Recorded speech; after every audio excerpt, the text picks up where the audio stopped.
proses kelahiran. Mulai dari pecahnya ketuban,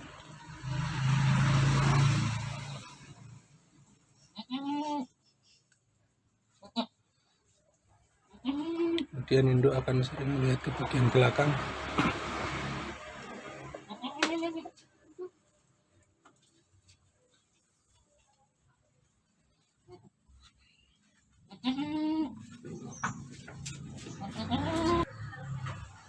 Ini dilanjutkan dengan proses keluarnya organ, itu mulai dari kaki nanti kepala.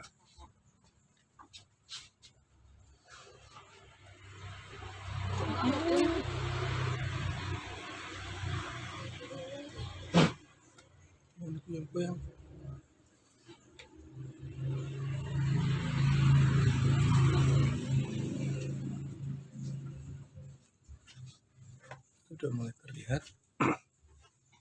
Mudah-mudahan kuat mengejan ini si Sapera ini.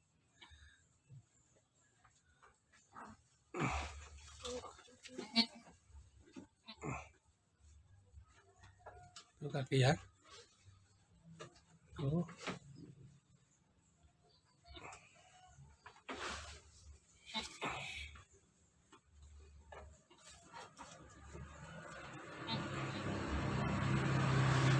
Yuk, kuat. Itu apanya, Kak?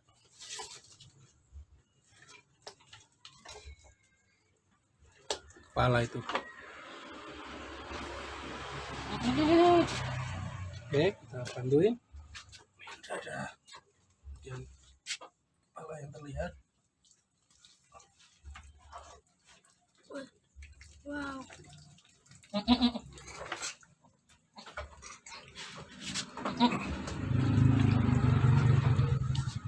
Itu anaknya.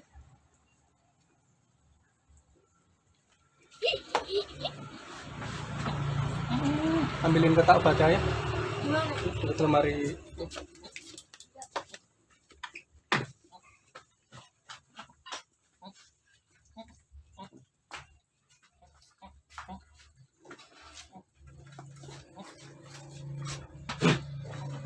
Ini dari jantan Sevel.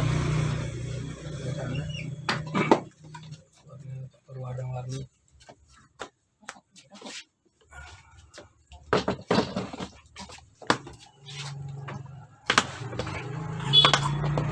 Ini kain merah. Kita ada kain merah. Ini langsung.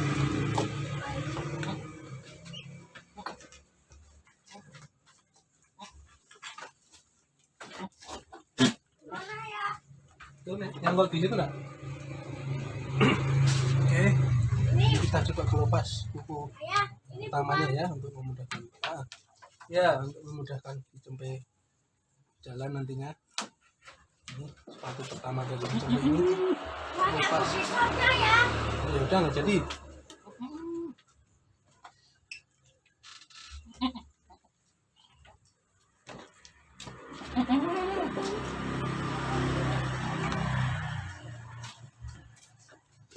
Masih akan tunggu akan ada lahiran lagi atau cuma satu ini.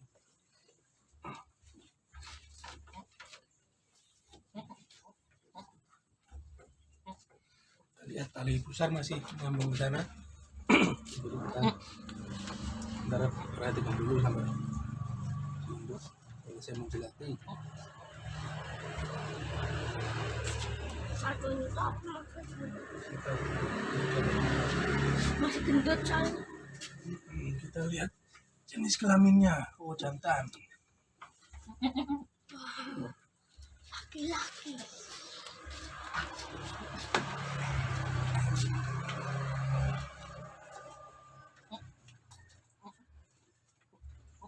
Ini induk yang sifat keibuannya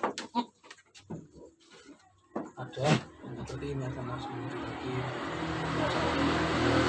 bagian kakinya bersihkan.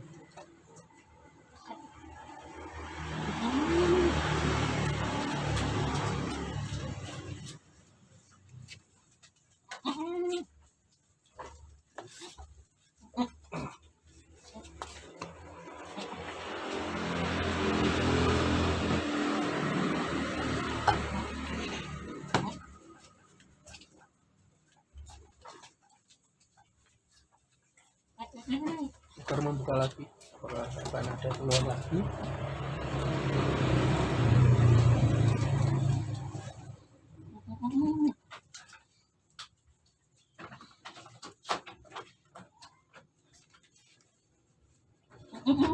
Gak dipotong.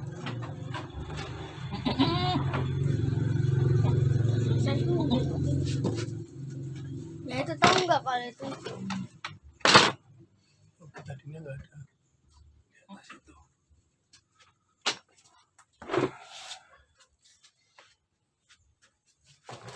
tahu nggak kalau itu ikan? Ya tahu.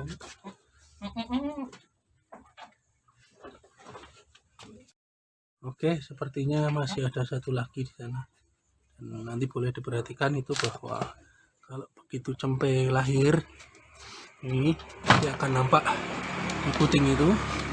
Ini ya, ini akan mengelupas segera ini gemboknya puting ini. Ya, yang ini tercipta sejak dia mulai bunting, jadi menutup otomatis, dan sekarang ketika sudah lahir dia akan membuka otomatis. Oke, kita tunggu lahiran untuk yang keduanya. Itu lahiran yang kedua, perhatikan.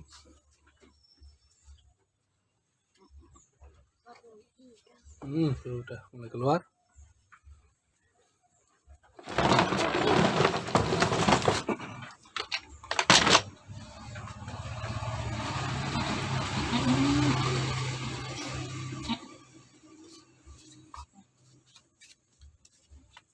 Warnanya getar-getar.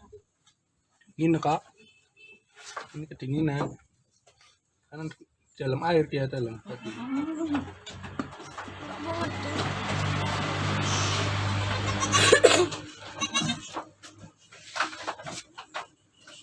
Nggak bisa ngomong ya. Mbak.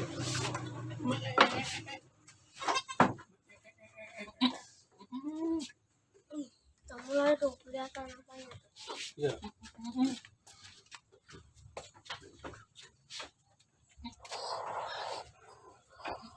Wow, kedua warnanya Oh, yang kedua warnanya putih. hitam putih. Tuh. Ini Udah bisa mulai. buka-buka. Ini ada gerakan. Nggak dibuat banyak. Ini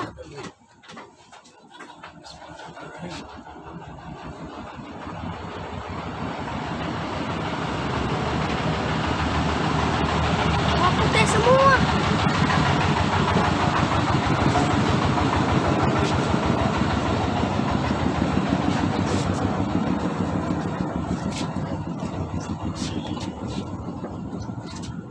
Kok kurus? Ini betina. Kelahiran kali ini jantan dan betina. Kalau lebih kecil, ini sekitaran 3 kiloan ini. Ada 3 kilo ya ini. 2,5 kilo. Udah selesai. Ini biasanya akan berdiri itu. Akan timbul gelembung seperti itu. Itu gelembung-gelembung hari-hari nantinya akan keluar. Ada cara.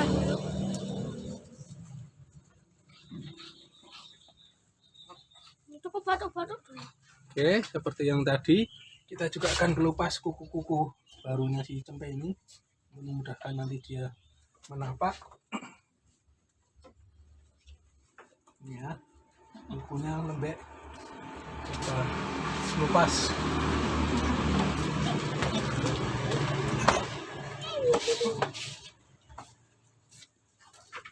Kan sama betina. Semoga sehat, semoga bisa tumbuh dengan baik.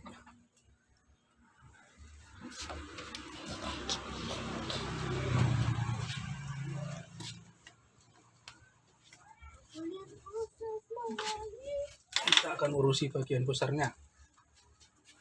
Penting. Ada iodin.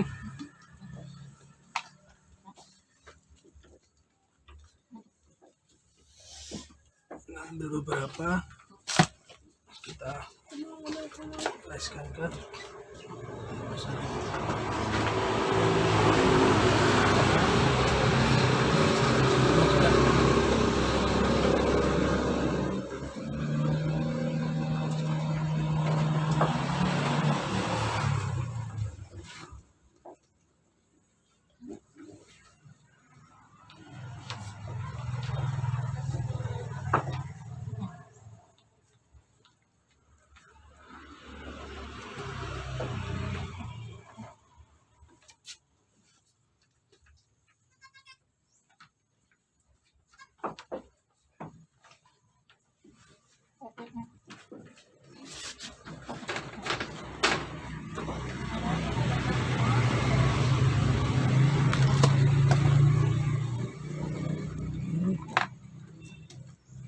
pertama sudah dilakukan. Mudah-mudahan selamat dan segera berdiri untuk mendapatkan kolostrum induknya. Jadi selepas 30 menit harusnya si sampai-sampai ini udah berdiri untuk mengenyot ke induknya, mendapatkan susu pertama induk kolostrum.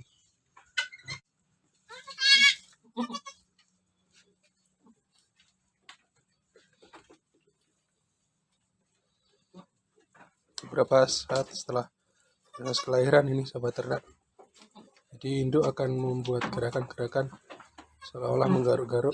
Itu sebenarnya ingin memacu si anak untuk segera berdiri. Jadi dia, kalau di hewan besar misal gajah itu malah kayak ditendang-tendang gitu biar berdiri, segera mengenyot susu dan pergi kalau dia di dunia liar, biar tidak tercium bau darah, bau sisa kelahiran oleh pemangsa-pemangsanya. Karena ini di hewan yang sudah dipelihara di kandang, jadi tidak terlalu ekstrim gerakan-gerakan pemacunya oleh induk.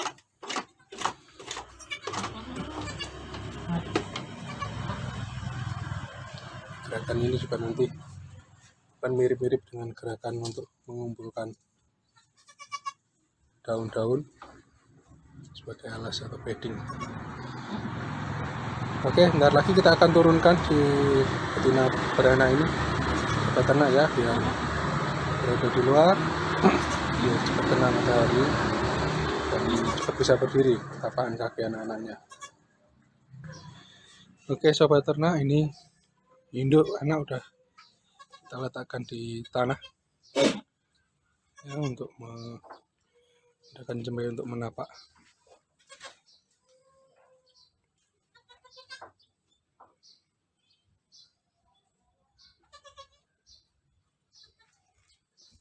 Jadi jembai tadi yang pertama jantan yang warnanya sable, yang putih betina, bobot masing-masing 3 sama 2,5 kilo.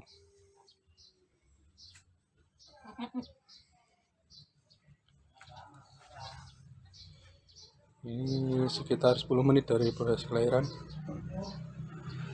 akan mulai melihat si jembai mulai berdiri, belajar merangkak untuk nanti kemudian mendapatkan susu pertama dari induknya.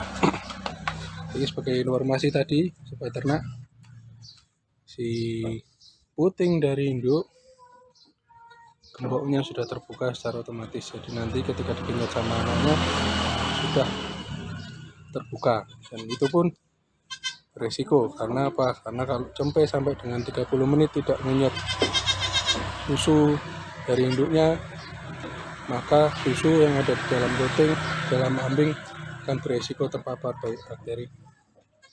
Jadi perhatikan ya, karena susu, darah, dan lendir-lendir adalah tempat bakteri yang paling disukai bakteri untuk berkembang biak. Jadi pastikan setengah jam dari proses kelahiran si anak-anak ini sudah bisa berdiri dan menyot susu induknya, susu kolostrumnya. Kita lihat ini sekitar 15 menit dari lahir tadi, anak yang pertama sudah berdiri, sudah mencari-cari puting induknya. Memang belum terbiasa jadi kesasar dia itu. Yang satu tadi udah mulai belajar menapakkan kaki.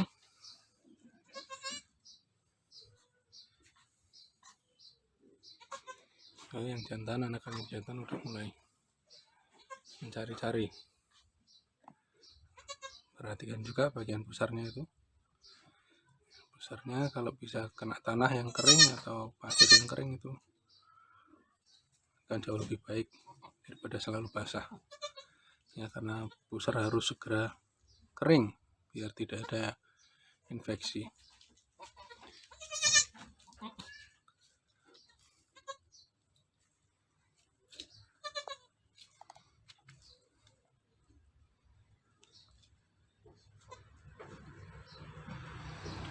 Ya, alhamdulillah pagi ini cuaca cukup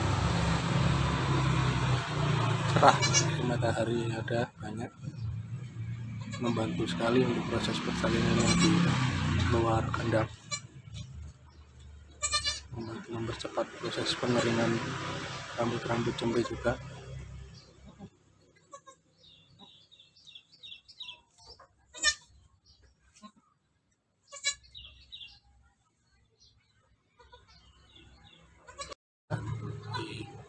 Ini 20 menit dari proses kelahiran, si cempe udah mulai pada berdiri. Nah, ini si betina, si induknya sudah mulai mengenalkan dirinya kepada anak-anaknya sehingga nanti ikatan induk anak terjadi. Oke. Ikatan induk anak nanti akan terjadi ketika si induk mulai menjilati bagian belakang dari cempe, dari anakan. Berarti di sanalah chipnya saling bertaut, kemudian tidak akan lupa lagi dengan anaknya dan tidak akan salah pengenalan terhadap anaknya. Oke. Ini sudah mulai jalan-jalan, anaknya mencari.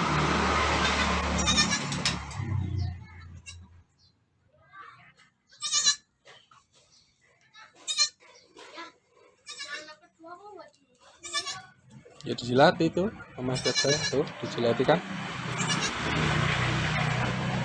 Untuk anak pemasangan chip KTP yang nanti akan jadi ketetapan bahwa tidak akan tertukar lagi anaknya walaupun berpisah lumayan jauh. Ketemu lagi akan tahu ini anaknya dan tidak akan ditolak. Kita lihat posisi ari-ari masih menggantung. Kita akan terus amati, jadi nanti harusnya maksimal 2 jam sudah lahir ini ari-ari komplit. Ini mengamankan kondisi. Kenapa? Karena kalau ari-ari tidak keluar, tidak ikut lahir, akan membahayakan si induk. Bisa terjadi keracunan plasenta. Keracunan plasenta biasanya akan menyebabkan kematian induk maksimal 3 hari dari proses kelahiran. Induk mulai mengejan lagi untuk mengeluarkan ari-arinya ini. Dan si cempe yang jantan sudah berhasil mendapatkan susu kolostrum pertama. Kita lihat itu sobat ternak. Oke, dia udah menyet susu pertama dari induknya, dan nanti akan diikuti dengan proses keluarnya kotoran yang warnanya hitam dan agak lengket. Jadi di dalam rahim dulu selama dia dalam kandungan, proses pembuangan kotoran tidak melalui bagian belakang atau anusnya, tapi terkumpul memadat jadi warna hitam, karena juga yang dikonsumsi adalah masih sari-sari makanan ya dari plasenta, jadi bentuknya nanti hitam lengket. Kolostrum salah satu fungsinya memang mencaharkan atau mencairkan kotoran yang memadat tadi yang selama di dalam rahim. Itu bentuknya padat, itu salah satu fungsi kolostrum mencaharkan. Kalau tidak mendapatkan kolostrum, si cempe akan mengalami konstipasi atau kesulitan buang kotoran. Tuh, alhamdulillah yang satu dapat kolostrum, tinggal yang kedua yang betina prosesi masih belajar berdiri.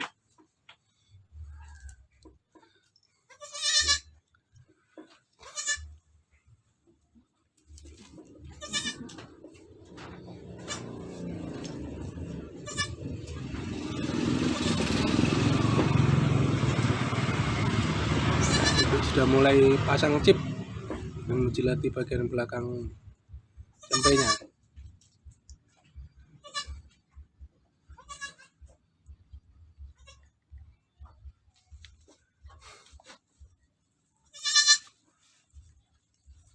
Yang betina yang itu, yang jauh sana, yang tadi bobot lahirnya 2,5 kilo, udah mulai menapak, jatuh lagi.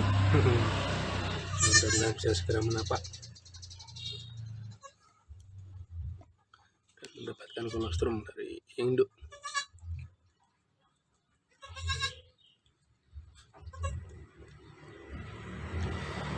Jadi prosesi kelahiran ketika udara atau cahaya matahari ada, kondisi hangat, sangat membantu karena mempercepat proses pengeringan dan membantu untuk membuat si cempe tidak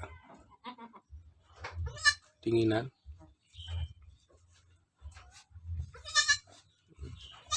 Kita masih saksikan si cempe mendapatkan kolostrum, mencari kolostrum, terus yang satunya belajar untuk merangkak.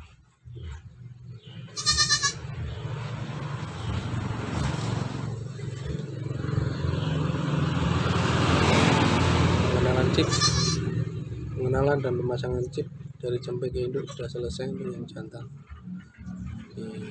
sudah tidak akan ditolak lagi si induk ini kalau disusu sama si cempe yang sebel ini ya. Yang putih tunggu, ini menit ke 23 dari kelahirannya.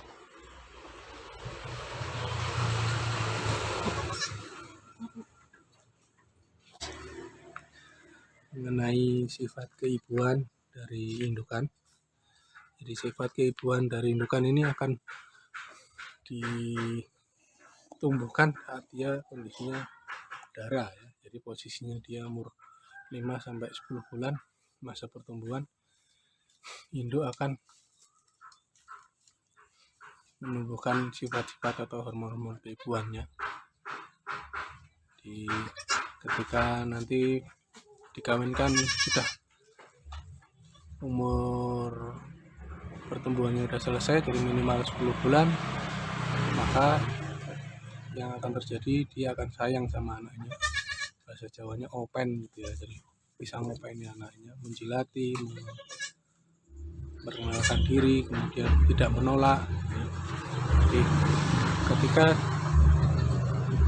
calon induk atau induk yang pernah kawinnya terlalu muda, jadi sebelum umur 10 bulan, biasanya akan punya sifat cuek, tidak peduli sama anaknya. Bisa jadi si anak akan ditimpa sama induk sampai meninggal gara-gara ketimpa sama induknya ya, karena memang induknya tidak open, tidak punya sifat keibuan.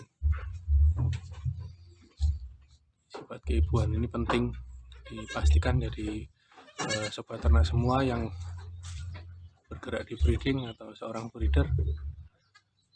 Syarat untuk mengawinkan darah adalah yang pertama, umurnya harus di atas 10 bulan ya, karena 10 bulan masa ambang batas proses dia pertumbuhan.